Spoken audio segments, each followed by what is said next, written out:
ഈശോയിൽ ഏറ്റവും സ്നേഹം നിറഞ്ഞ റാപ്സനച്ച, മത്തായിയച്ച, ജോൺസനച്ച, പ്രിയപ്പെട്ട സഹോദരി സഹോദരങ്ങൾ, ഈശോ മിശിഹായ്ക്ക് സ്തുതിയായിരിക്കട്ടെ. ഇന്ന് ഇവിടെ കുർബാന ചെല്ലാനും അതുപോലെ തന്നെ വചനം പങ്കുവെക്കുവാനും സാധിക്കുമെന്ന് ഞാൻ ഇന്നലെ കരുതിയില്ല. കാരണം ഇന്നലെ എനിക്കൊട്ടും ശബ്ദമില്ലായിരുന്നു. ഇന്ന് രാവിലെ ഇങ്ങോട്ട് വന്നു കഴിഞ്ഞിട്ടാണ് അല്പം ശബ്ദം കിട്ടിയത്. അപ്പൊ ഞാൻ വചനം പങ്കുവെക്കുമ്പോൾ നിങ്ങൾ ശരിക്കും ശ്രദ്ധിച്ചിരിക്കണം. വോക്കൽ കോഡിന് അല്പം പ്രശ്നമുണ്ട്, അതുകൊണ്ട് ശരി. ഹല്ലേലൂയ, ഹല്ലേലൂയ, ഹല്ലേലൂയ, ഹല്ലേലൂയ. സർവശക്തനായ ദൈവത്തിന്റെ തിരുസന്നിധിയിൽ ഞാൻ ആമുഖത്തിൽ പറഞ്ഞതുപോലെ പ്രാർത്ഥനകളാലും കീർത്തനങ്ങളാലും ദൈവവചനത്താൽ പവിത്രീകരിക്കപ്പെട്ട വിശുദ്ധ കുർബാനയുടെ മഹാസാന്നിധ്യത്തിൽ നമ്മളായിരിക്കുകയാണ്. സീനായി പർവ്വതത്തെ ദൈവം പവിത്രീകരിച്ചതുപോലെ കാർമൽ മലയുടെ വിശുദ്ധി ദൈവം കാത്തതുപോലെ ഈ വിശുദ്ധ സ്ഥലത്തെ ദൈവം പവിത്രീകരിച്ച് ഇന്ന് നമ്മളെല്ലാവരും പരിശുദ്ധ അമ്മയെ കുറിച്ച് ധ്യാനിക്കുവാനും പ്രാർത്ഥിക്കുവാനും അമ്മയുടെ പ്രാർത്ഥനാ സഹായം യാചിക്കുവാനുമൊക്കെയായിട്ടാണ് നമ്മൾ ഇവിടെ എത്തിയിരിക്കുക. ദൈവവചനം കേൾക്കുന്നതിന് മുമ്പായിട്ട് സാമുവേലിനെ പോലെ നമുക്ക് ദൈവത്തിന്റെ സന്നിധിയിൽ ഒക്കെ ഒരു നിമിഷം ആയിരിക്കാം. സാമുവേൽ ദേവാലയത്തിൽ ആയിരുന്നു, അല്ലെ? ദേവാലയത്തിലെ ദീപം അപ്പോഴും അണഞ്ഞിരുന്നില്ല എന്നാണ് വിശുദ്ധ ഗ്രന്ഥം പറയുന്നത്. ദീപം ദൈവ സാന്നിധ്യത്തിന്റെ ഓർമ്മപ്പെടുത്തലാണ്. ദേവാലയത്തിലെ ദീപം അപ്പോഴും അണഞ്ഞിരുന്നില്ല. ദൈവ സാന്നിധ്യം ഉണർന്നേ ഇരിക്കുന്നു. അങ്ങനെയുള്ള ദൈവ സന്നിധിയിൽ ശമൂവേൽ ഉറങ്ങുകയാണ്. ദൈവം വിളിക്കുകയാണല്ലേ. ദൈവം മൂന്നാമത്തെ പ്രാവശ്യം വിളിച്ചപ്പോൾ ഏലിയായുടെ നിർദ്ദേശം അനുസരിച്ച് ശമൂവേൽ പറഞ്ഞ്, എന്താ പറഞ്ഞത് കർത്താവ്? എന്നാൽ ശമൂവേൽ പറഞ്ഞത് ഓർമ്മയുണ്ട? കർത്താവെ, നീ അരുൾ ചെയ്താലും എന്റെ ദാസൻ കേൾക്കുവാൻ സന്നദ്ധന. ഒരു നിമിഷം നമുക്ക് ഈശോയുടെ വചനങ്ങൾ, ദൈവവചനം ശ്രവിക്കുവാൻ നമ്മുടെ ഹൃദയങ്ങളെയും നമ്മുടെ കർണപുടങ്ങളെയും നമ്മുടെ മനസ്സിനെയും ഒക്കെ പവിത്രീകരിക്കണമേ എന്ന് നമുക്ക് പ്രാർത്ഥിക്കാം. സർവശക്തനായ ദൈവമേ, അങ്ങയുടെ തിരുസന്നിധിയിൽ അടഞ്ഞിരിക്കുന്ന എല്ലാ മക്കളെയും അങ്ങേക്ക് ഞങ്ങൾ സമർപ്പിക്കുന്നു. വചനം കേൾക്കുവാൻ ഏറെ ആഗ്രഹത്തോടെ, അമ്മയെ കുറിച്ച് കേൾക്കുവാൻ ഏറെ സന്തോഷത്തോടെ ഇവിടെ അണഞ്ഞിരിക്കുന്ന ഈ മക്കളെ അനുഗ്രഹിക്കുകയും ഇവരുടെ ഹൃദയക്ഷേത്രങ്ങളെ, ഹൃദയ വയലുകളെ പവിത്രീകരിക്കുകയും ഏകാഗ്രതയോടും വിശുദ്ധിയോടും ഭക്തിയോടും കൂടെ തിരുവചനങ്ങൾ കേൾക്കുവാൻ ഞങ്ങളെ അനുഗ്രഹിക്കുകയും ചെയ്യണമേ. അങ്ങയുടെ ആത്മാവിന്റെ നിറവ് ഞങ്ങൾക്ക് നൽകണമേ. ഞങ്ങളെ ശക്തിപ്പെടുത്തണമേ. കർത്താവെ, അങ്ങയുടെ തിരുവചനം ഇന്ന് എന്താണോ എന്നിലൂടെ അങ്ങ് പറയാൻ ആഗ്രഹിക്കുന്നത് ഈ മക്കൾക്ക് അങ്ങ് നൽകുകയും ഇവരുടെ ജീവിതത്തെ വിശുദ്ധീകരിക്കുകയും ചെയ്യണമേ. ഹല്ലേലൂയ, ഹല്ലേലൂയ, ഹല്ലേലൂയ, ഹല്ലേലൂയ, ഹല്ലേലൂയ, ഹല്ലേലൂയ. സർവശക്തനായ ദൈവമേ, അങ്ങയുടെ ആത്മാവ് നൽകണമേ. അങ്ങാണ് സംസാരിക്കേണ്ടത്, അങ്ങാണ് സംസാരിക്കേണ്ടത്. കർത്താവേ, ഞങ്ങളെ വിശദീകരിക്കണമേ, ഞങ്ങളോട് സംസാരിക്കണമേ. പൂർവ്വ പ്രവാചകന്മാരിലൂടെ സംസാരിച്ചവനെ, പരിശുദ്ധാത്മാവിന്റെ ശക്തി ഞങ്ങളുടെ മേൽ വർഷിക്കണമേ. അതേ ആത്മചൈതന്യം ഞങ്ങൾക്ക് നൽകണമേ. കർത്താവേ, അങ്ങയുടെ ആത്മാവിന്റെ ശക്തമായ സാന്നിധ്യം നൽകണമേ. അയോഗ്യരായി ഞങ്ങളെ ശക്തിപ്പെടുത്തണമേ. ഹല്ലേലൂയ, ഹല്ലേലൂയ, ഹല്ലേലൂയ, ഹല്ലേലൂയ. സ്തോത്രം, സ്തോത്രം, സ്തോത്രം. യേശുവേ ആരാധന, യേശുവേ ആരാധന, യേശുവേ, യേശുവേ, യേശുനാമം, യേശുവേ, യേശുനാഥൻ ഞങ്ങളെ അനുഗ്രഹിക്കണം. ഇന്നത്തെ സുവിശേഷം വളരെ അർത്ഥവത്തായ സുവിശേഷമാണ്. കൊറോസിൻ, ബെത്സയിദ നിങ്ങൾക്ക് ദുരിതം എന്ന് പറഞ്ഞുകൊണ്ട് തുടങ്ങുന്നു, അല്ലെ? ബെത്സയിദ, കൊറോസിൻ നിങ്ങൾക്ക് ദുരിതം. നിങ്ങളുടെ മധ്യത്തിൽ സംഭവിച്ച അത്ഭുതങ്ങൾ സീദോണിലും തേരിലും സംഭവിച്ചിരുന്നെങ്കിൽ അവിടുത്തെ ജനങ്ങൾക്ക് മാനസാന്തരപ്പെട്ട് ദൈവമക്കളായി തീർന്നേനെ എന്ന് കർത്താവ് പറയുകയാണ്. കർത്താവിനെ കേൾക്കുവാൻ ഇഷ്ടപ്പെടാത്ത ഒരു കൂട്ടം ജനങ്ങളുണ്ടായിരുന്നല്ലേ? എന്നും ദൈവത്തെ കേൾക്കുന്ന, ദൈവത്തോടു കൂടെ സഞ്ചരിക്കുന്ന സാധാരണ മനുഷ്യരുണ്ടായിരുന്നു. അവരൊക്കെ അനുഗ്രഹീതരായി. നമുക്കറിയാം, ദൈവത്തെ ശ്രവിക്കാൻ, ദൈവത്തിന്റെ അത്ഭുതങ്ങൾ, ദൈവം ചെയ്ത വൻകാര്യങ്ങൾ മനസ്സിലാക്കാൻ സാധിക്കാത്ത, വിശ്വസിക്കാൻ സാധിക്കാത്തവനാണ് ഫറവോ. അവസാനം നാശത്തിലേക്ക് പതിച്ചു. പരിസേർ പ്രമാണികളും യഹൂദ നേതാക്കന്മാരൊക്കെ ക്രിസ്തുവിനോടൊത്ത് സഞ്ചരിച്ചു. പക്ഷേ അവർക്കാർക്കും ദൈവത്തെ സ്വീകരിക്കാൻ, ദൈവവചനം സ്വീകരിക്കുവാൻ സാധിച്ചില്ല. അത്ഭുതങ്ങൾ കണ്ടിട്ടും അവർ വിശ്വസിച്ചില്ല. എന്തുകൊണ്ടാണ് ഇത് സംഭവിച്ചത്? അഹങ്കാരം ഉള്ളിടത്ത് ദൈവം അകലും. അഹങ്കാരം നമ്മുടെ ഹൃദയത്തിലേക്ക് വരുമ്പം ദൈവം അകലും. അപ്പൊ അഹങ്കാരമില്ലാത്തൊരു മനസ്സ്, വിനയം ഉള്ള ഒരു മനസ്സ്, ശാന്തമായ മനസ്സ്, അവിടെ മാത്രമേ കർത്താവിന്റെ സാന്നിധ്യം മനസ്സിലാകാനും വചനം അംഗീകരിക്കുവാനും സ്നേഹിക്കുവാനും സാധിക്കുകയുള്ളൂ. ഹല്ലേലൂയ, ഹല്ലേലൂയ, ഹല്ലേലൂയ. എനിക്ക് ശബ്ദം കുറവാണ്, പക്ഷെ നിങ്ങൾക്ക് ശബ്ദത്തിന് പ്രശ്നമൊന്നുമില്ലല്ലോ? ഉണ്ട്, ഇല്ല? ഹല്ലേലൂയ, ഈശോയെ സ്തോത്രം, ഹല്ലേലൂയ, ഹല്ലേലൂയ. വളരെ നല്ല. അപ്പൊ ഇന്ന് ഞാൻ നിങ്ങളോട് സംസാരിക്കാൻ ആഗ്രഹിക്കുന്നത്, പരിശുദ്ധ മറിയം ദൈവത്തെ സംവഹിച്ച് ലോകത്തിന്റെ പ്രതീക്ഷയായി. പരിശുദ്ധ മറിയം ദൈവത്തെ സംവഹിച്ചുകൊണ്ട് ലോകത്തിന്റെ പ്രത്യാശയായി മാറി. ദൈവത്തെ സംവഹിക്കുന്നവർക്ക് മാത്രമേ ലോകത്തിന് പ്രത്യാശയും പ്രതീക്ഷയും നൽകുവാൻ സാധിക്കുകയുള്ളൂ. Hallelujah, hallelujah. എല്ലാവരും നെഞ്ചത്തൊന്ന് കൈവച്ചിട്ട് ദൈവം അവിടെ ഉണ്ടാ ഇല്ലെന്ന് നോക്കി പറ. ഉണ്ടായില്ല, അല്ലേ? അപ്പൊ ദൈവത്തെ സംവഹിക്കുന്നവർക്ക് മാത്രമേ കുടുംബത്തിന് പ്രതീക്ഷ, കുടുംബത്തിന് പ്രത്യാശ, നമ്മളോട് സഹവാസത്തിലേക്ക് വരുന്ന ഓരോരുത്തർക്കും പ്രത്യാശയും പ്രതീക്ഷയും നൽകാൻ സാധിക്കും. മറിയം നമുക്ക് വലിയ പ്രതീക്ഷയാണ്, വലിയ പ്രത്യാശയാണ്. എങ്ങനെയാണ് മറിയം പ്രതീക്ഷയും പ്രത്യാശയുമായി മാറിയത് എന്നാണ് നമ്മളിത് ധ്യാനിക്കുന്നത്. ഹല്ലേലൂയ, ഹല്ലേലൂയ. ആരും ദുഃഖത്തോടെ ഇരിക്കുന്നില്ല, സന്തോഷത്തോടെ ഇരിക്കണം. നിങ്ങളുടെ മുഖങ്ങളെല്ലാം പ്രസന്നമാണ്, അല്ലെ? ദൈവം എപ്പോഴും പുഞ്ചിരിച്ചുകൊണ്ടേ ഇരിക്കുള്ളൂ. അറിയോ, അറിയോ? അപ്പൊ നമ്മൾ ദൈവമക്കൾ എങ്ങനെ ഇരിക്കണം?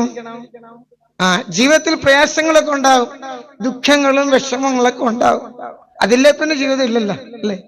കർത്താവിന് എപ്പോഴെങ്കിലും പ്രശ്നങ്ങളില്ലാത്ത ദിവസങ്ങൾ ഉണ്ടായിരുന്ന? പറ. Hallelujah, hallelujah. എല്ലാ ദിവസവും പ്രശ്നം വരുന്നു. ഒരു കൂട്ടം ജനങ്ങൾ കർത്താവിന്റെ കൂടെ നടക്കണേ. കർത്താവ് എന്ത് ചെയ്താലും അങ്ങനെ ചെയ്യാൻ പാടുണ്ട്. അദ്ദേഹം ശരിക്കും ദൈവപുത്രനാണ്, അല്ലേ? എപ്പോഴും കുറ്റം പറഞ്ഞൊരു ഗ്രൂപ്പ് ഇങ്ങനെ നടക്കുന്നുണ്ടിരിക്കുകയാണ്. കർത്താവ് ഇതൊന്നും മൈൻഡ് ചെയ്തില്ല, അല്ലേ? ഹല്ലേലൂയ. അപ്പൊ ജീവിതയാത്രയിൽ പ്രതിസന്ധികളും പ്രയാസങ്ങളും കുറവുകളും കടങ്ങളും ബുദ്ധിമുട്ടുകളും എല്ലാം ഉണ്ടാകും. അതെല്ലാം വരുമ്പോഴും നമ്മൾ ചിരിച്ചുകൊണ്ടേയിരിക്കണം. നമ്മൾ ചിരിച്ചുകൊണ്ടേയിരിക്കണം, മന്ദസ്മിതം ഉണ്ടാകണം. ഈ അമദേശ പുണ്യത് പറയുന്നതേ, കറുത്ത മുഖമുള്ളവർക്ക് ദൈവചൈതന്യം ഇല്ലെന്നാ പറയുന്നത്. കറുത്ത മുഖം എന്ന് പറഞ്ഞാൽ ഞങ്ങൾ വെളുത്താൾക്ക്, എന്റെ മുഖം കറുത്താണല്ലേ? അതായത് ചില ആൾക്കാർക്ക് എപ്പോഴും മുഖം എത്ര വെളുത്താണെങ്കിൽ കറുത്തിരിക്കും, ബ്ലൂമി ആയിട്ടിരിക്കും, അല്ലേ? അല്ലേ? അങ്ങനെയുള്ളവരിൽ ദൈവം വസിക്കില്ല. എപ്പോഴും സന്തോഷം ഉണ്ടാകണം. ഓക്കെ, ശരി. അപ്പൊ സഭാപിതാവായ മിസ്റ്റർ എഫ്രൈം അദ്ദേഹത്തെ കുറിച്ച് പറഞ്ഞത്, പരിശുദ്ധാത്മാവിന്റെ വീണ എന്നാ പറയുന്നത്. നമ്മളും പരിശുദ്ധാത്മാവിന്റെ വീണ ആയിരിക്കണം. മനസ്സിലായ? എന്താണ് സൂക്ഷിച്ചു നോക്കണത്? പരിശുദ്ധാത്മാവിന്റെ വീണ എന്നാണ് വിളിക്കുന്ന വിശുദ്ധ എഫ്രൈമിനെ. സഭാപിതാവായ വിശുദ്ധ എഫ്രൈമിനെ വിളിക്കുന്നത് എന്തിനാണ്? നമ്മളൊക്കെ വീണയിട്ട് മാറണം. മനസ്സിലായ? പരിശുദ്ധാത്മാവ് നമ്മളിങ്ങനെ വായിച്ചുകൊണ്ടേയിരിക്കണം. മനസ്സിലായ? അപ്പൊ പരിശുദ്ധാത്മാവിന്റെ വീണയായ എഫ്രൈം സഭാപിതാവ് നമ്മളോട് പറയുന്നത്, അത്യന്തം നിർമ്മലയും കറയില്ലാത്തവളുമായ കന്യകയെ, ദൈവമാതാവേ, പ്രപഞ്ചത്തിന്റെ രാജ്ഞിയായ അങ്ങാണ് ഞങ്ങളുടെ പ്രത്യാശയും വിശുദ്ധമായ നങ്കൂരവും. അങ്ങാണ് അങ്ങാണ് പ്രത്യാശയും വിശുദ്ധമായ നങ്കൂരം തിന്ന കണ്ടിട്ടുണ്ട? ആ പറഞ്ഞത് കറക്റ്റാ. ആ കപ്പലിന് ആഴക്കടലിൽ നിർത്തുന്നത് നങ്കൂരമാണല്ലേ? നങ്കൂരം ഇട്ട് കഴിഞ്ഞാൽ കപ്പൽ അവിടെ നിൽക്കും അല്ലേ? ഇവിടെ പറയുന്നത് അത്യന്തം നിർമ്മലയും കറയില്ലാത്തവളുമായ കന്യകയെ, ദൈവമാതാവേ, പ്രപഞ്ചത്തിന്റെ രാജ്ഞിയെ, അങ്ങാണ് ഞങ്ങളുടെ പ്രത്യാശയും വിശുദ്ധമായ നങ്കൂരവും. ഭൂമിയിൽ നിന്ന് സ്വർഗത്തിലേക്ക് ഞങ്ങളെ നയിക്കുന്ന സ്വർണപ്പാലവും പറുദീസായുടെ വാതിലും അങ്ങാണ്. ഹല്ലേലൂയ, ഹല്ലേലൂയ, ഹല്ലേലൂയ. പരിശുദ്ധാത്മാവാണ് ഈ വിശുദ്ധനെ കൊണ്ട് ഇത് പറയിപ്പിച്ചത് അല്ലേ? എന്റെ ദൈവത്തിന്റെ അമ്മ എന്റെ വീട്ടിലേക്ക് വരുവാൻ ഞാൻ എന്ത് ഭാഗ്യം ചെയ്തു. ഇതാര് പറഞ്ഞതാണ്? ആര് പറഞ്ഞ? വണ്ടർഫുൾ. Hallelujah, hallelujah. എന്താ ഈ സൈഡിലിരിക്കുന്നവർക്ക് വല്ല പ്രശ്നമുണ്ടോ? ഹല്ലേലൂയ പറയാ. ഹല്ലേലൂയ, ഹല്ലേലൂയ, ഹല്ലേലൂയ. എല്ലാവരും പറയുന്നുണ്ട് കേട്ടോ. ഞാൻ പറഞ്ഞത് നിങ്ങൾ ഉറങ്ങിപ്പോകാതിരിക്കാൻ വേണ്ടിയിട്ടാണ് ഇടക്കിടക്ക് ഇങ്ങനെ പറയുന്നത്. ഒന്നും വിചാരിക്കരുത്, വിചാരമൊന്നുമില്ലല്ലോ. Very good. അപ്പൊ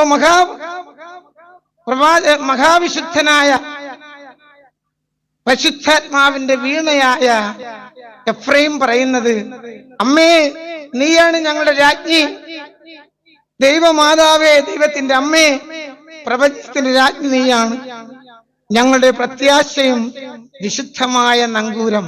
ജീവിതയാത്രയിൽ വഴിതെറ്റി അല്ലെങ്കിൽ ദുഃഖത്തിൻ്റെതായ ദുഃഖസാഗരത്തിലൂടെ കടന്നു പോകുമ്പോൾ പ്രത്യാശയുടെ പ്രകാശമാണ്. നമ്മൾ പറയാറുണ്ടല്ലേ, എന്താണ് മാതാവിനെ കുറിച്ച് പറയുന്നത്? ഞങ്ങളെല്ലാം ആന്ധ്രയിലുണ്ടായിരുന്ന ആൾക്കാരെ കൊണ്ട് എപ്പോഴും തെലുങ്കിൽ പദങ്ങളെ ഇടക്കിടക്ക് വരുന്നത്. മലയാളം അങ്ങോട്ട് ഒഴുകുന്നില്ല കേട്ടോ. ഞാൻ 26 വർഷം അവിടെ ഇരുന്ന്, മത്തായേശൻ 37 വർഷം അവിടെ ഇരുന്ന്, ജോൺസേത്തൻ ഒരു 15 വർഷമല്ല വെച്ചാ 15 വർഷം അവിടെ ഇരുന്നു. Hallelujah, hallelujah. നാക്കൊന്നും അങ്ങോട്ട് വഴങ്ങുന്നില്ല. അപ്പൊ സാഗര താരമേ എന്നാണ് പറയുന്നത്. സാഗര താരമേ, ഓ മറിയമേ, സാഗര താരമേ എന്ന് പറഞ്ഞിട്ടുണ്ടെങ്കിൽ എന്താണ്? സമുദ്ര താരം അല്ലെ?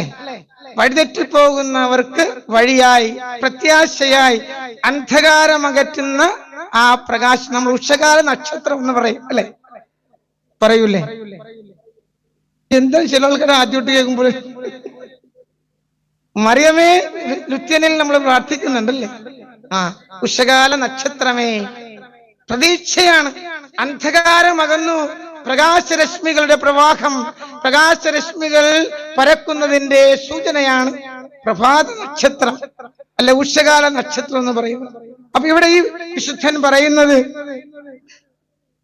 നീ ഞങ്ങളുടെ പ്രത്യാശയും വിശുദ്ധമായ നങ്കൂരം, ഭൂമിയിൽ നിന്ന് സ്വർഗത്തിലേക്ക് ഞങ്ങളെ നയിക്കുന്ന സ്വർണപ്പാലവും പറുദീസയുടെ വാതിലും. സ്വർണത്തിന്റെ പാലമാണ്, സാധാരണ പാലമല്ല. കേൾക്കുന്നുണ്ടാ അല്ലേ?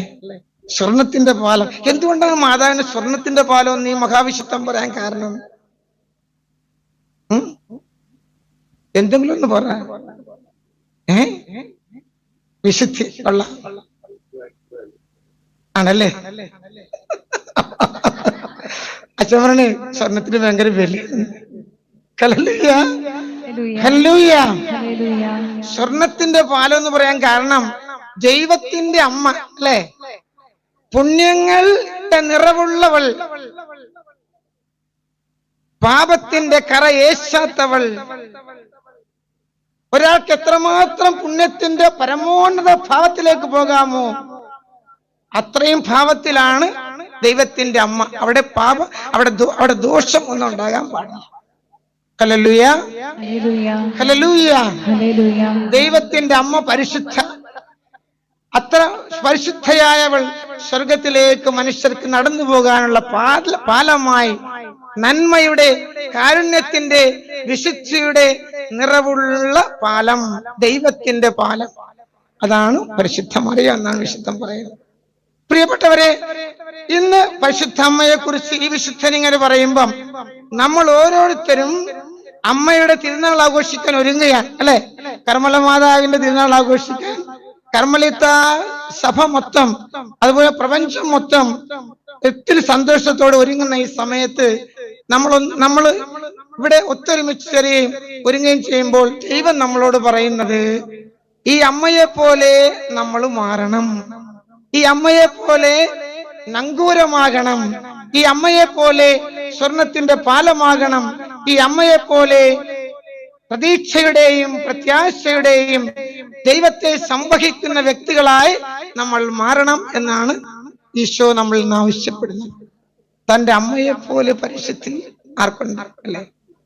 ഈശോയ്ക്ക്, പരിശുദ്ധ മാതാവിനെ സ്നേഹിക്കാൻ ഈശോവിനേക്കാൾ വലിയ ആളില്ല അല്ലെ? ആണാ? തന്റെ മാതാവിന്റെ, ഒരിക്കലേ നിങ്ങൾ ഈ പോൾ ദിനകരെ കുറിച്ച് കേട്ട് കാണും. പണ്ടുള്ള ഒരു പ്രൊട്ടസ്റ്റന്റ് പ്രീച്ചറാണ് അല്ലെ? കേട്ടിട്ടുണ്ട്? പുതിയ ആൾക്കാർ കേട്ടിട്ടുണ്ട്? വഴിയില്ല, ഞങ്ങളെപ്പോഴത്തെ വയസ്സന്മാര് കേട്ടിട്ടുണ്ട്. Hallelujah, hallelujah. അപ്പൊ അദ്ദേഹം 5 പ്രാവശ്യം അദ്ദേഹത്തിന് സ്വർഗദർശനം ഉണ്ടായെന്നാ പറയുന്നത്. എത്ര പ്രാവശ്യം? അദ്ദേഹത്തിന് ചാപ്പലിൽ പ്രാർത്ഥിച്ചുകൊണ്ടിരിക്കുമ്പോ അറിയാതെ സ്വർഗങ്ങളിലേക്ക്, മേഘത്തിലേക്ക് എടുക്കും ദൈവം. എന്നിട്ട് അദ്ദേഹത്തിന് സ്വർഗത്തെ കാണിച്ചു കൊടുക്കുന്നത് 5 പ്രാവശ്യം പുള്ളിക്ക് അങ്ങനെ ഉണ്ടായിരുന്ന പറയുന്നത്. രണ്ടാമത്തെ ദർശനത്തിലാണ് പുള്ളി പറയുന്നത്, മാതാവിനെ കണ്ടു എന്ന് പറയാം. അദ്ദേഹം പ്രൊട്ടസ്റ്റന്റ് ആണ് കേട്ടാ. അദ്ദേഹം പറയും മാതാവിനെ കണ്ടെന്നാ പുള്ളി പറയുന്നത്, ഈശോയും മാതാവും അടുത്തടുത്ത് ഇങ്ങനെ നിന്നിട്ടുണ്ടെങ്കിൽ രണ്ടുപേരും ഒരുപോലെ ഇരിക്കുന്ന പറയുന്നത്. Hallelujah, hallelujah. അത്രമാത്രം സാമ്യത ഉള്ള അമ്മയുടെ മുഖമാണ് മകന്റെ മുഖം. എന്താണ് സീരിയസ് ആയിട്ട് എന്നെ നോക്കുന്നത്? ചില ആൾക്കാർ സീരിയസ് ആയിട്ട് നോക്കണം. അത് സാധിക്കുമോ? അദ്ദേഹം കണ്ടതാണ് സ്വർഗത്തിൽ. പുള്ളി പറയുന്നത് അമ്മയുടെയും മകന്റെയും മുഖം ഒരുപോലെ ഫോട്ടോസ്റ്റാറ്റാന്ന് പറയുന്നത്. അപ്പൊ ഈശോയുടെ രൂപം, ഈശോയുടെ രക്തം, ഈശോയുടെ ശരീരം, ഇതെല്ലാം അമ്മയിൽ പൂർണ്ണമായ ദൈവം. അതുകൊണ്ടാണ് പ്രപഞ്ചത്തെ സൃഷ്ടിച്ചവന് ജന്മം കൊടുത്തവളാണ് മറിയം അല്ലെ? എത്രയോ ഭാഗ്യമാണ്. അപ്പൊ ആ അമ്മ ദൈവത്തെ സംവഹിച്ചവൾ, ദൈവത്തെ തന്റെ ഹൃദയത്തിൽ സംവഹിച്ചവൾ, ആ സംവഹിച്ചവളാണ് മനുഷ്യർക്ക് പ്രതീക്ഷയായത്. ഇന്ന് ഈ തിരുനാൾ ആഘോഷിക്കുമ്പോൾ ഈശോ നമ്മളോട് പറയുന്നത്, നമ്മളും ദൈവത്തെ സംവഹിക്കണം, ദൈവത്തെ സംവഹിച്ചുകൊണ്ട് പ്രതീക്ഷയാകണം.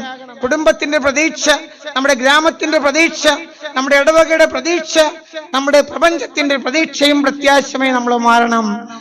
മാതാവിലുള്ള സദ്ഗുണങ്ങൾ നമ്മുടെ ജീവിതത്തിലേക്ക് നമ്മൾ കൊണ്ടുവരണം എന്നാണ് ഈശോ നമ്മളോട് പറയുന്നത്. എങ്ങനെയാണ് മറിയം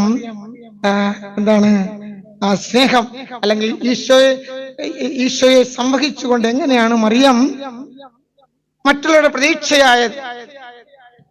1-ാമത്തെ അധ്യായമത്തെ ലൂക്കായുടെ സുവിശേഷം 1-ാം അധ്യായം 39 നമ്മൾ എന്താ വായിക്കുന്നത്? എന്താ വായിക്കുന്നത്? ആ മറിയം തിടുക്കത്തിൽ ഒരു പർവ്വത പ്രാന്തത്തിലൂടെ ത്വരിതമായിട്ട് അല്ലെ വേഗത്തിൽ പോയി എന്നാണ് എഴുതപ്പെട്ടിരിക്കുന്നത്. ഹല്ലേലൂയ, ഹല്ലേലൂയ, എന്താ ഹല്ലേലൂയ പറയും? തളർന്നാ പറ ഹല്ലേലൂയ, ഹല്ലേലൂയ. ഒത്തിരി സ്നേഹത്തോടും നമ്മള് ഒത്തിരി വേഗത്തിൽ പോകുന്നപ്പോഴാണ് സ്നേഹം അധികം ഉള്ളപ്പോഴാണ് അല്ലേ? ആ വ്യക്തിയെ കാണാൻ, ആ വ്യക്തിയോട് ആയിരിക്കാൻ, ആ വ്യക്തിക്ക് എന്തെങ്കിലും സഹായം ചെയ്യാൻ വേണ്ടി നമ്മൾ ഓടുന്നത് സ്നേഹത്തിന്റെ പൂർണ്ണതയിലാണ്. മറിയം ആത്മാവിന്റെ ചൈതന്യം വന്നു കഴിഞ്ഞിട്ട് ഗബ്രിയേൽ മാലാഖ ദൈവ സന്ദേശം അറിയിച്ചു കഴിഞ്ഞിട്ട് ഈശോ അപ്പോൾ ഗർഭത്തിലുണ്ട് അല്ലെ? ആദ്യ രൂപത്തിൽ കിടക്കുകയാണ് ഈശോ അല്ലെ? അങ്ങനെയുള്ള ഈശോയുമായിട്ട് യൂദയ പ്രാന്തത്തിലെ ഒരു പർവ്വത പ്രാന്തത്തിലൂടെ മറിയം സഞ്ചരിക്കുകയാണ്. എലിസബത്തിന്റെ ഭവനത്തിലേക്കുള്ള സഞ്ചാരം ഇന്ന് ദൈവം നമ്മളിൽ നിന്ന് ആഗ്രഹിക്കുന്നത്. ഇവിടെ വന്ന് പ്രാർത്ഥിക്കുമ്പം ഈ തിരുസന്നിധിയിൽ നമ്മൾ ആയിരിക്കുമ്പോൾ, കൂടാരത്തിൽ ആയിരിക്കുമ്പോൾ ദൈവത്തെ നമ്മുടെ ഹൃദയത്തിലേക്ക് സ്വീകരിച്ചുകൊണ്ട്, ദൈവവചനത്തെ സ്വീകരിച്ചുകൊണ്ട് അത് മറ്റുള്ളവർക്ക് ആശ്വാസവും പ്രതീക്ഷയുമായി നമ്മുടെ കാലുകൾ അവർക്ക് സഹായം ചെയ്യുവാൻ അതിവേഗത്തിൽ സഞ്ചരിക്കണം. ഹല്ലേലൂയ, ഹല്ലേലൂയ, praise the lord, praise the lord, praise the lord, praise the lord, praise the lord, praise the lord. ചില ആൾക്കാർ തീരുമാനിച്ചു ലോക്കിട്ട് കഴിഞ്ഞ്, ലോക്കിട്ട് എന്തിന്? ചുണ്ടുകൾക്ക് ലോക്കിട്ട് കഴിഞ്ഞ് ഇനി അച്ഛൻ പോയി കേട്ട് ഞാൻ വാതിറക്കുള്ളൂ. Praise the Lord. Praise the Lord. Hallelujah. Hallelujah. Mariyam ദൈവാത്മാവിനെ ഈശോയെ സ്വീകരിച്ചുകൊണ്ട് തന്റെ ചാർച്ചക്കാരിയായ തന്റെ ഇളയമ്മയുടെ അടുത്തേക്ക് ഓടുകയാണല്ലേ, പുള്ളിക്ക് സഹായം ചെയ്യാൻ വേണ്ടി. ഗർഭാവസ്ഥയിലുള്ള തന്റെ ഇളയമ്മക്ക് സഹായം ചെയ്യുവാൻ വേണ്ടിയിട്ട് ഓടിപ്പോകുന്ന ദൈവമാതാവ്. ഇന്ന് ലോകത്തിൽ ആൾക്കാർക്കൊക്കെ എല്ലാവരും മതിലുകളൊക്കെ കെട്ടിക്കഴിഞ്ഞ് അല്ലെ, മനോഹരമായ വീടുകളായി. പണ്ടങ്ങനെ ആയിരുന്നില്ല, നമുക്ക് ആരുടെ വീട്ടിലും കയറി ഇറങ്ങിയൊക്കെ പോകുമായിരുന്നു അല്ലേ? മതിലുകൾ ഇല്ലായിരുന്നു. ഏത് വീടിന്റെ ഫ്രണ്ടുകളിൽ പോയാലും എവിടെ പോകുന്നു, എന്താണ് എന്നൊക്കെ ചോദിക്കുമായിരുന്നു. ഇന്നിപ്പോ നിങ്ങൾ ഞങ്ങളുടെ വീട്ടിലോട്ടും വരണ്ട, ഞങ്ങള് നിങ്ങളുടെ വീട്ടിലൊന്നും വരില്ല, നമ്മൾ ഇങ്ങനെ അങ്ങ് പോയാൽ മതി എന്നങ്ങോട്ട് തീരുമാനിച്ച ആൾക്കാരെല്ലാവരും. മറിയം തന്റെ ഇളയമ്മയ്ക്ക് തന്റെ സഹായം വേണം, താൻ അവിടെ ആയിരിക്കണം. ഈ സമയത്ത് തന്റെ ഇളയമ്മക്ക് തന്നെ കൊണ്ട് ആവശ്യമുണ്ട്, തന്റെ സഹായം ആവശ്യമുണ്ടെന്ന് മനസ്സിലാക്കി സ്വാർത്ഥത മാറ്റിവെച്ചുകൊണ്ട് സഹായിക്കുവാനായിട്ട് പോകുന്ന മാതാവിനെയാണ് നമ്മൾ കാണുന്നത്. ദൈവത്തെ സംഭവിച്ചത് കൊണ്ടാണ് അവരന്റെ ആവശ്യം, അവരന്റെ വേദന, അവരന്റെ വീട്ടിലെ കുറവുകൾ മനസ്സിലാക്കാൻ മറിയത്തിന് സാധിച്ചത്. ദൈവ ചൈതന്യം ഉള്ളപ്പോൾ മാത്രമേ മറ്റുള്ളവന്റെ കണ്ണീര് നമുക്ക് മനസ്സിലാവുള്ളൂ അല്ലെ? എന്തൊന്നും മിണ്ടാത്തത്? കണ്ണീരൊക്കെ ഇല്ലേ? പറ്റിപ്പോയാ? ഹല്ലേലൂയ, ഹല്ലേലൂയ. വിശുദ്ധ ഗ്രന്ഥത്തിൽ നമ്മൾ ഇങ്ങനെയാണ് വായിക്കുന്നത്. ഗലാത്യർക്ക് എഴുതിയ ലേഖനം 6-ാം അധ്യായം 10-ാമത്തെ നമ്മൾ ഇങ്ങനെ വായിക്കുന്നു: ആകയാൽ നമുക്ക് അവസരം ലഭിച്ചിരിക്കുന്നത് കൊണ്ട്, അവസരം ലഭിച്ചുകൊണ്ടിരിക്കുന്നതിന്റെ അർത്ഥം എന്താണ്? ഇപ്പടി ഈ ഭൂമിയിൽ നമ്മൾ ഉണ്ട് അല്ലേ? ഇവിടുന്ന് പോയി കഴിഞ്ഞിട്ട് സഹായം ചെയ്യാൻ പറ്റുമോ? ഫോൺ ചെയ്യാൻ പറ്റുമോ? ഉപദ്രവിക്കാൻ പറ്റുമോ? ഇല്ല. അപ്പൊ ഇവിടെ ആയിരിക്കുമ്പോ തന്നെ എല്ലാവർക്കും കൊടുക്കാനുള്ള കൊടുത്തിട്ട് പോകണം അല്ലേ? എങ്ങനെയാണാ?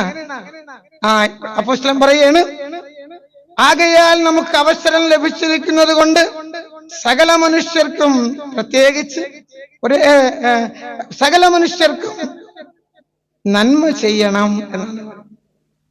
സകല മനുഷ്യർക്കും നന്മ ചെയ്യണം.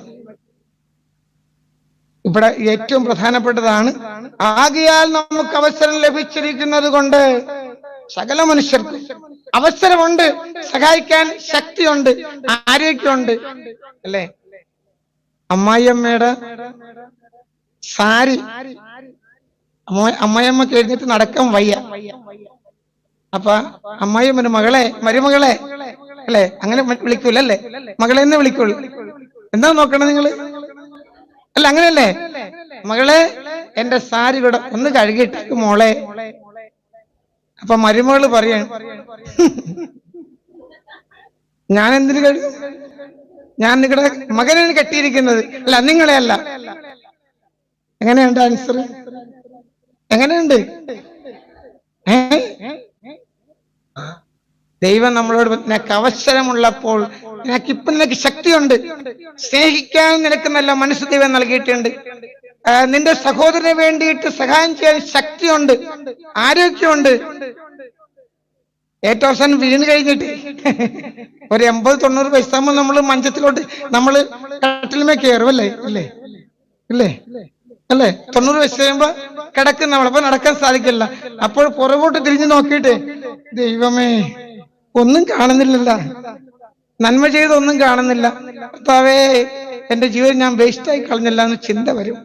അതുകൊണ്ടാണ് അപ്പോസ്തലൻ പറയുന്നത്, ആകയാൽ നമുക്ക് അവസരം ലഭിച്ചിരിക്കുന്നത് കൊണ്ട് സകല മനുഷ്യർക്കും നന്മ ചെയ്യുവിൻ. സകല മനുഷ്യർക്കും നന്മ ചെയ്യുവിൻ. സ്വന്തക്കാർക്ക് മാത്രമല്ല, ഭർത്താവിന് വേണ്ടിയിട്ട് മാത്രമേ. അപ്പച്ചോടും അമ്മച്ചോടും ഒത്തിരി സ്നേഹം വേണം കേട്ടോ. നിങ്ങളോട് പറയുന്നത് കേൾക്കുന്നുണ്ട്, ദൈവശാസനമാണ് അത്. എന്റെ അപ്പനോടും അമ്മയോടല്ലേ, അമ്മായിയമ്മയുടെ കാര്യം പറഞ്ഞിട്ടില്ല എന്ന് പറഞ്ഞത് അതങ്ങനെ ചോദിക്കരുത് അല്ലേ. തോബിയാസിന്റെ കല്യാണം കഴിഞ്ഞിട്ട് മകളോട് പറയുന്നതാണ്. ചിന്ന തോബിയാസിന്റെ കല്യാണം കഴിഞ്ഞിട്ട് സാറയോട് പറയുന്ന, മകളെ നിന്നെ കുറിച്ച് എപ്പോഴും നല്ലത് മാത്രമേ കേൾക്കാൻ പാടുള്ളൂ അല്ലേ. നിന്റെ ഭർത്താവിന്റെ അപ്പനും അമ്മയാണ് നിന്റെ അപ്പനും അമ്മയും ഉണ്ട്. അങ്ങനെ എഴുതി വെച്ചിട്ടുണ്ടാ? തൊബിത്തിന്റെ പുസ്തകം വായിക്കുമ്പോൾ അറിയാനിട്ടുണ്ട്. മകളെ ഇപ്പോൾ മുതൽ ഞങ്ങളല്ല നിന്റെ അപ്പനും അമ്മയും, നിന്റെ ഭർത്താവിന്റെ അപ്പനും അമ്മയാണ് നിന്റെ. പറയാൻ ബുദ്ധിമുട്ടാണല്ലേ? എനിക്കറിയാം നിങ്ങൾക്ക് പറയാൻ ബുദ്ധിമുട്ടായിരിക്കും. ദൈവം പറയുന്നത് അതാണ് നിന്റെ അപ്പനും അമ്മയും. അപ്പൊ അവരെ സ്നേഹിക്കണം, ബഹുമാനിക്കണം. ഒരുപക്ഷെ വാർദ്ധക്യത്തിൻ്റെതായ ബുദ്ധിമുട്ടുകൾ കൊണ്ട് നിങ്ങൾ എന്തെങ്കിലുമൊക്കെ പറഞ്ഞെന്നിരിക്കാം, അത് സന്തോഷമായും അനുഗ്രഹമായും നമ്മൾ സ്വീകരിക്കണം. Hallelujah, hallelujah. അപ്പോസ്തലൻ പറയുന്നു, ആകയാൽ നമുക്ക് അവസരം ലഭിച്ചിരിക്കുന്നത് കൊണ്ട് സകല മനുഷ്യർക്കും നന്മ ചെയ്യുന്നു. മാതാവ് നന്മ ചെയ്തു അല്ലേ. യോഹന്നാന്റെ സുവിശേഷം 2-ാമത്തെ അധ്യായം ഒത്തിരി പ്രാവശ്യം ധ്യാനം ചെയ്തിട്ടുള്ളത്. എന്തെന്നാണത്? ഞാൻ പോണ പിന്നെ വരാം. പറ, യോഹന്നാന്റെ സുവിശേഷം 2-ാം അധ്യായം എന്തെന്നാണ്? Wonderful, hallelujah. എല്ലാവർക്കും അറിയാം, നിങ്ങൾ എന്നെ പരീക്ഷിക്കാൻ വേണ്ടി മാമനോട്ട് കാര്യം പിടികിട്ടി. ഈശോയെയും ശിഷ്യന്മാരെയും മാതാവിനെയും കല്യാണത്തിന് വിളിച്ചു. കഴിഞ്ഞ 2-3 മാസം മുമ്പേ ഞാൻ ആലപ്പുഴയിൽ നിന്ന് ഇങ്ങോട്ട് ട്രാൻസ്ഫർ ആയി വന്നത്. അപ്പൊ നമ്മുടെ കിച്ചണിൽ വർക്ക് ചെയ്യുന്ന ചേച്ചിയുടെ മകന്റെ കല്യാണം. അപ്പൊ എനിക്കൊണ്ടൊന്ന് കാർഡ് തന്നു. അപ്പൊ ഞാൻ പറഞ്ഞു ഓക്കെ കല്യാണത്തിന് വരാന്ന് പറഞ്ഞു. അത് കഴിഞ്ഞിട്ട് ഞാൻ മാതാവിന്റെ കുരിശടി, നമ്മുടെ ക്യാമ്പസിൽ തന്നെ മാതാവിന്റെ കുരിശടി ഉണ്ട്, കർമ്മല മാതാവിന്റെ കുരിശടി ഉണ്ട്. അപ്പൊ ഞാൻ അവിടെ ചെന്ന് നോക്കി. വൈകുന്നേരം അവിടെ തിരികെ തിരിക്കൊണ്ട് ഞാൻ ചെന്ന് നോക്കാൻ വേണ്ടി ചെന്നപ്പോ അവിടെ കല്യാണ ക്ഷണക്കത്ത് അവിടെ ഇരിക്കുന്നു, ഒരു കാർഡ്. അപ്പൊ ഞാൻ എടുത്തു നോക്കി, ഇതാണ് കർത്താവെ മാതാവിന്റെ ക്ഷണക്കെടുത്ത് കൊടുത്തേക്കണെന്ന് നോക്കി വായിച്ചു. അപ്പൊ മാതാവേ എന്റെ മകന്റെ കല്യാണം കാർഡ് വെച്ചിട്ടുണ്ട്, അതിന്റെ കൂടെ ഒരു കുറിപ്പ് എഴുതിയേക്കാണ്, എന്റെ മകന്റെ കല്യാണമാണ്, ഈശ്വരനെയും കൂട്ടിക്കൊണ്ട് വരണം കിട്ടാ. Hallelujah, hallelujah. എന്താണ് എന്നോട് ദേഷ്യമാണ്? ഹല്ലേലൂയ, ഹല്ലേലൂയ, ഹല്ലേലൂയ.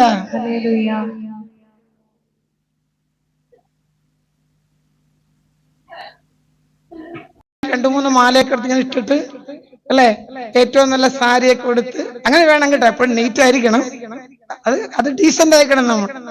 എന്നിട്ട് അവിടെ അങ്ങോട്ടും ഇങ്ങോട്ടും നടപ്പുണ്ടല്ലേ, ഞാൻ വന്നിട്ടുണ്ട് എന്നൊന്ന് കണ്ടേക്കണേ അല്ലേ.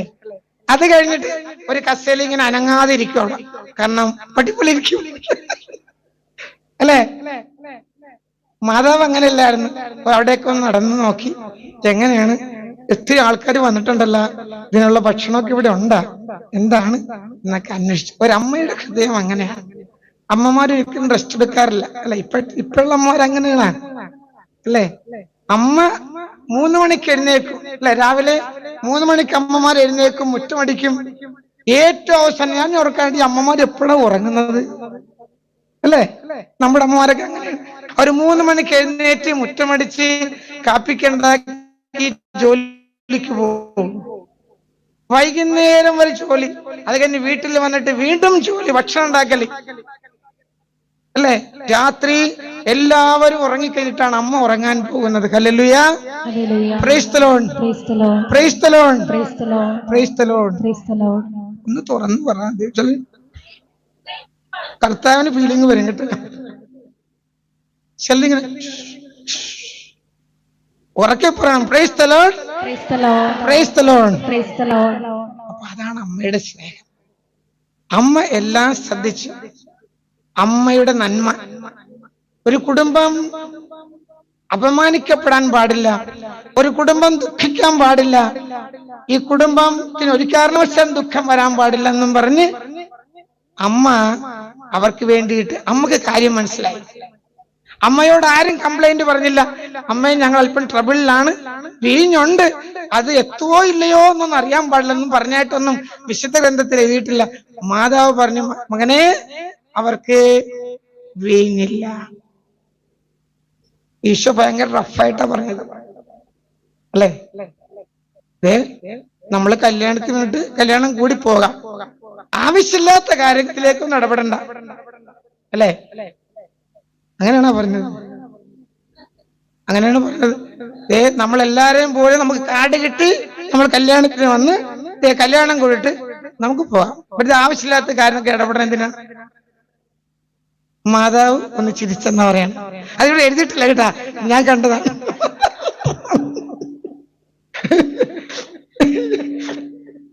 മാതാവ് ഒന്ന് ചിരിച്ച് ഒരു മന്ദസ്മിതം എന്നിട്ട് പറഞ്ഞ്, മക്കളെ അവൻ പറയുന്നത് പോലെ ചെയ്യും. അത് കമാൻഡാണ്, സ്നേഹത്തോടെയുള്ളൊരു കമാൻഡാ കർത്താവിനോട്. ഇങ്ങോട്ടൊന്നും പറയാൻ നീ നിൽക്കണ്ട, ഞാൻ പറയാൻ പോലെ കേട്ടാൽ മതി എന്നാണ് എന്റെ അർത്ഥം, അല്ലെ? ആ സ്നേഹത്തിന്റെ തികവിൽ നിന്നാണ് മറിയം സംസാരിക്കുന്നത്. ഒരു കുടുംബത്തെ സംരക്ഷിക്കേണ്ട ഉത്തരവാദിത്വം ദൈവത്തിന്റെ ഉത്തരവാദിത്വമാണ്. തന്റെ അമ്മ പറയുമ്പോ കർത്താവിന് നോ പറയാൻ പറ്റില്ല. എന്റെ സമയം ഇപ്പോഴും ആയിട്ടില്ല, സമാഗതമായിട്ടില്ല എന്ന് ഈശോ പറയുമ്പോഴും തന്റെ അമ്മയുടെ സ്നേഹം, തന്റെ അമ്മയുടെ ആ കുടുംബത്തോടുള്ള സ്നേഹത്തിന് മുൻപിൽ ഈശോ ആദ്യത്തെ അത്ഭുതം ചെയ്യുകയാണ്. ഇതാണ് അമ്മ നമുക്ക് നൽകുന്ന സന്ദേശം. ഹൃദയത്തിൽ ദൈവത്തെ സംവഹിക്കുന്നവർക്ക് മറ്റുള്ളവരുടെ ദുഃഖങ്ങൾ തങ്ങളുടെ ദുഃഖമാകും, മറ്റുള്ളവരുടെ വേദനകൾ തന്റെ ദുഃഖമാകും. ഇന്ന് ഈശോ നമ്മളോട് പറയുന്നത്, മറ്റുള്ളവരുടെ ദുഃഖം നമ്മുടെ ദുഃഖമായി ഈ അമ്മയെ പോലെ എന്നും മറ്റുള്ളവരെ കുറിച്ച് ചിന്തിക്കുവാനുള്ള നല്ല മനസ്സ് നമുക്ക് എപ്പോഴും വേണം. ഒറ്റക്ക് സ്വർഗത്തിൽ പോകാൻ പറ്റിയല്ല കേട്ടാ, പറ്റുമോ? മലമുകളിൽ കയറി ധ്യാനിച്ചെന്നും പറഞ്ഞ് കർത്താവ് സ്വർഗം തുറന്നു തരുവോ? ഞാൻ വിശക്കുന്നവനായിരുന്നു, ഭക്ഷണം നന്നാ നീ. ഞാൻ വഴിയിലൂടെ പോയപ്പോ നിന്നെ കണ്ടപ്പോ ഒന്ന് ചിരിച്ച്, നീ എന്നെ കണ്ടിട്ട് ഒന്ന് ചിരിച്ചോ? കർത്താവ് ചോദിക്കും, അല്ലേ? മുഖം വിരിപ്പിച്ചുകൊണ്ട് പോവാണെങ്കിൽ പിശാചിന്റെ മുഖം എങ്ങനെ ഇരിക്കണത്? എപ്പോഴും കോപമാണ്, അങ്ങോട്ട് പോകും നമ്മള്. അപ്പൊ ആരെ കാണാനും ചിരിക്കുകയും സന്തോഷത്തോടെ ഇരിക്കുകയും ചെയ്യണം. അപ്പൊ ദൈവം ഇന്ന് നമ്മളോട് പറയുന്നത്, ഈ അമ്മയെ പോലെ നമ്മുടെ ജീവിതത്തെ നമ്മൾ ക്രമം ചെയ്യണം, ദൈവത്തെ സംവഹിക്കണം, ദൈവ ശബ്ദം കേൾക്കണം, ദൈവത്തിന്റെ ശബ്ദത്തിനനുസരിച്ച് നമ്മുടെ പാദങ്ങളെ നമ്മൾ ക്രമീകരിക്കണം. Hallelujah, hallelujah. ഞാൻ നിർത്തി. ചില ആൾക്കാരൊക്കെ സീരിയസ് ആയിട്ട് എന്നെ നോക്കുന്നുണ്ട്, സീരിയസ് ആയിട്ട് ശരിക്കുന്ന പോലും ഇല്ല. ഗലാത്യർക്ക് എഴുതിയ ലേഖനം 6-ാം അധ്യായം 9-ാമത്തെ വചനത്തിൽ നമ്മളിങ്ങനെ വായിക്കുന്നു, നന്മ ചെയ്യുന്നതിൽ നമുക്ക് മടുപ്പ് തോന്നാതിരിക്കട്ടെ. നന്മ ചെയ്യുന്നതിൽ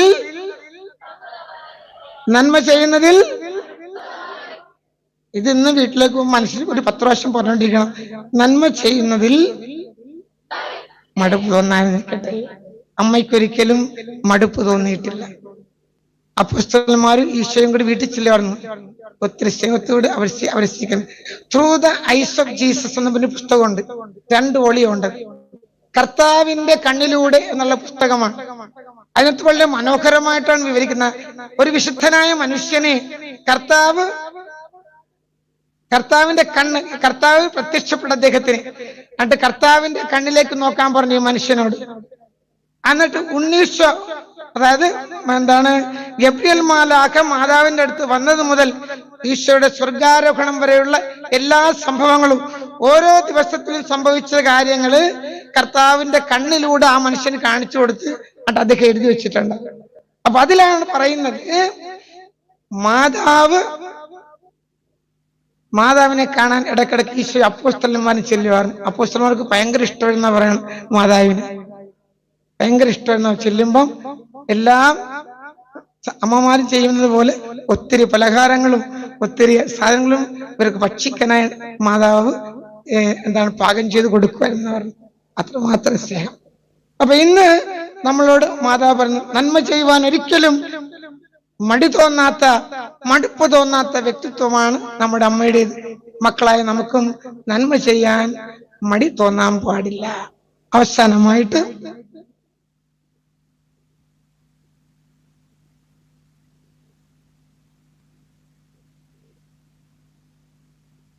സഭാപിതാവായ ക്രിസോസ്റ്റത്തിന്റെ വചനം പറഞ്ഞുകൊണ്ട് ഞാൻ നിർത്തുകയാണ്. സഭാപിതാവായ ക്രിസോസ്റ്റം ഇങ്ങനെയാണ് പറയുന്നത്: അമ്മയിലൂടെ സ്വർഗം തുറക്കപ്പെടുന്നു, മാലാഖമാർ ആനന്ദിക്കുന്നു, പരിശുദ്ധാത്മാവ് ഇറങ്ങി വരുന്നു, മണ്ണിലും താഴെയായിരുന്ന മനുഷ്യത്വം സ്വർഗത്തിലേക്ക് ഉയർത്തപ്പെടുന്നു. മണ്ണിലും താഴെയായ മനുഷ്യത്വം സ്വർഗത്തിലേക്ക് ഉയർത്തപ്പെടുന്നു. അമ്മയിൽ നമ്മുടെ സ്വഭാവം അതിന്റെ യഥാർത്ഥ പ്രത്യാശ കണ്ടെത്തി. അമ്മയിൽ നമ്മുടെ സ്വഭാവം യഥാർത്ഥ പ്രത്യാശ കണ്ടെത്തി. ഇവിടെ അദ്ദേഹം പറയുന്നത്, മണ്ണിലും താഴെയായിരുന്ന മനുഷ്യത്വം അമ്മയിലൂടെ സ്വർഗം തുറക്കപ്പെടുന്നു, മാലാഖമാർ ആനന്ദിക്കുന്നു, പരിശുദ്ധാത്മാവ് ഇറങ്ങി വരുന്നു. മണ്ണിലും താഴെയായിരുന്ന മനുഷ്യത്വം സ്വർഗത്തിലേക്ക് ഉയർത്തപ്പെടുന്നു. മണ്ണിലും താഴെയായ മനുഷ്യത്വം സ്വർഗത്തിലേക്ക് ഉയർത്തപ്പെടുന്നു. മാതാവിന്റെ വ്യക്തിത്വത്തെ കുറിച്ചാണ് പറയുന്നത്.